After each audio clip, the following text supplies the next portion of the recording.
Hi, this is Anuhya, speech language pathologist, Nizamabad. రీసెంట్గా ఒక parent వచ్చారు. మదర్ ఫాదర్ ఇద్దరు కిడ్నీ తీసుకొని వచ్చారు. సో ఆల్రెడీ స్పీచ్ థెరపీకి చైల్డ్ని తీసుకెళ్తున్నారు. Not only speech therapy, behaviour therapy, occupation therapy, speech థెరపీకి 1.5 years తీసుకున్నారు. సో నన్ను అప్రోచ్ అయ్యాక వాళ్ళు అడిగిన క్వశ్చన్ ఏంటంటే, మీరు స్పీచ్ థెరపీ సెషన్లో టాయ్స్ కానీ ఇంకేదైనా ప్లే ఐటమ్స్ వాడతారా అని అడిగారు. Yes, I do use. మాకు అవన్నీ వద్దు, మాకు స్పీచ్ థెరపీయే కావాలి, బొమ్మలతో ఆడడం వద్దు అన్నారు. స్పీచ్ థెరపీ సెషన్లో యాజ్ అ స్పీచ్ థెరపిస్ట్ ఎందుకు మేము టాయ్స్ని ఇంట్రడ్యూస్ చేస్తాం? ఒకటి, చైల్డ్ ఐ కాంటాక్ట్ ఇంప్రూవ్ అవుతుంది, అటెన్షన్ లెవెల్ ఇంప్రూవ్ అవుతుంది, చైల్డ్ మోటార్ ఎబిలిటీస్ అంటే మనం ఏదైనా బిల్డింగ్ బ్లాక్స్ కానీ రింగ్ టవర్ కానీ పెట్టమన్నప్పుడు వాళ్ళ fine motor skills, gross motor skills ఇవన్నీ డెవలప్ అవ్వడానికి, దెన్ కమ్యూనికేట్ చేయడానికి. ఒక ఐటమ్ ఏదైనా ఉన్నప్పుడు, తన ముందు ఏదైనా టాయ్ ఉన్నప్పుడు ఒక టాపిక్ ఇనిషియేట్ చేయడం, ఆ టాపిక్ మెయింటైన్ చేయడం, ఆ టాపిక్లో నేను ఒక క్వశ్చన్ అడిగితే దానికి ఆన్సర్ చేయడం, అంటే turn taking. So pragmatic skills అనేటివి డెవలప్ అవుతాయి. అంటే చైల్డ్ని మనము మోటివేట్ చేయడం. స్పీకింగ్ అనేది కూర్చోపెట్టి నువ్వు ఇట్లా చెప్పు నేను చెప్తాను అనేది కాదు, మనం చైల్డ్ని మోటివేట్ చేయాలి. సో మోటివేట్ చేసినప్పుడు చైల్డ్ మాట్లాడతారు. యూ హ్యావ్ డిఫరెంట్ క్లూస్ ఇస్తాం, డిఫరెంట్ క్యూస్ ఉంటాయి. అంటే ఫర్ ఎగ్జాంపుల్ ప్రిటెండ్ ప్లే ఆడుతున్నాం అనుకోండి, లైక్ టీ మేకింగ్ కానీ ఒక బర్త్డే పార్టీ కానీ.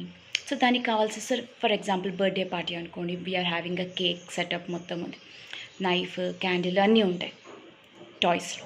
సో అలా పెట్టినప్పుడు ఏంటి, మనము చైల్డ్ని మాట్లాడడానికి ఎంకరేజ్ చేస్తున్నాం, మోటివేట్ చేస్తున్నాం, తను క్వశ్చన్ చేయడానికి మనము అవకాశం ఇస్తున్నాం.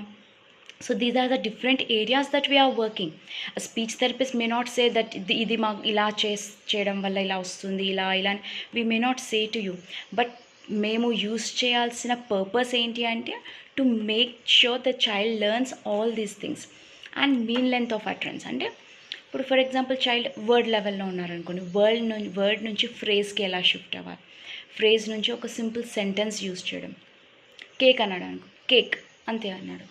So cake cut, 2 word phrases. Cake cut చేస్తున్నాను, అ సింపుల్ సెంటెన్స్. కేక్ తీసుకో, ప్రాగ్మాటిక్ స్కిల్స్. సో ఇవన్నీ డెవలప్ చేయడానికి. అండ్ మోర్ ఓవర్ చైల్డ్ని ఎంగేజ్ చేయడం. ఎంతవరకు, ఎంత డ్యూరేషన్ వరకు యువర్ చైల్డ్ ఇస్ సస్టైనబుల్, ఎంత సస్టైన్ అవుతున్నాడు, ఎంత డ్యూరేషన్, 5 minutes, 10 minutes, 15 minutes, ఎంతసేపు మీ చైల్డ్ని మేము ఒక పర్టికులర్ ఐటెం తోటి ఎంత డ్యూరేషన్ వరకు ఉంచగలుగుతున్నాము, ఇవన్నిటిని బేస్ చేసుకొనే మేము స్పీచ్ థెరపీ సెషన్లో టాయ్స్ అనేటి ఇంట్రడ్యూస్ చేస్తాం. So this is the reason why we are introducing toys. So parents మీరు టాయ్స్ వాడుతున్నారు, సో మేము స్పీచ్ థెరపీకి వెళ్ళాం, మాకు స్పీచ్ థెరపీ అంటే స్పీచ్ మాత్రమే ఇవ్వాలి అంటే it is not possible. Either we use toys, we use some software, then different situations create చేస్తాం. So all these are part of speech therapy. So don't misunderstand the usage of these items at the therapy session. Okay.